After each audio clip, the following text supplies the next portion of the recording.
اعوذ باللہ من الشیطان الرجیم بسم اللہ الرحمن الرحیم۔ مولا کائنات حضرت امیر المومنین علی بن ابی طالب علیہ الصلوۃ والسلام کے مجموعہ کلام نہج البلاغہ کے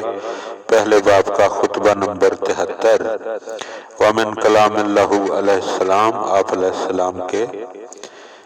کلام کا خطبے کا ایک حصہ لما بالغہ اتہام بنی امیہ لہ بالمشارکت فی دم عثمان، جب آپ کو معلوم ہوا کہ بنی امیہ قتل عثمان میں شرکت کا الزام آپ پر رکھتے ہیں تو آپ نے ارشاد فرمایا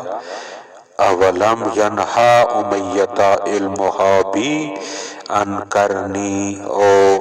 ما وزغ الجہال سابقتی ان تہمتی، میرے متعلق سب کچھ جاننے بوجھنے نے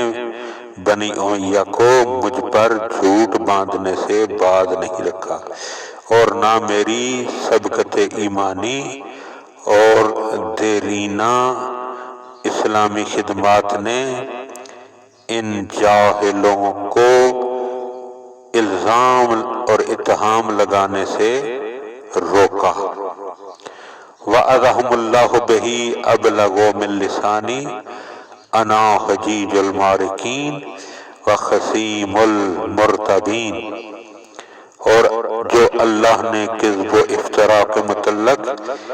انہیں پند و نصیحت کی ہے وہ میرے بیان سے کہیں بلیغ ہے۔ وَعَلَىٰ كِتَابِ اللَّهِ تُعْرَضُ الْأَمْثَالُ وَبِمَا فِي الصُّدُورِ تُجَازَى الْعِبَادُ، میں ان بے دینوں پر حجت لانے والا اور دین میں شک و شبہ کرنے والوں کا فریق مخالف ہوں، اور قرآن پر پیش ہونا چاہیے تمام مشتبہ باتوں کو، اور بندوں کو جیسی ان کی نیت ہوگی ویسا ہی پھل ملے گا۔ اللہم صلی علی محمد و آل محمد۔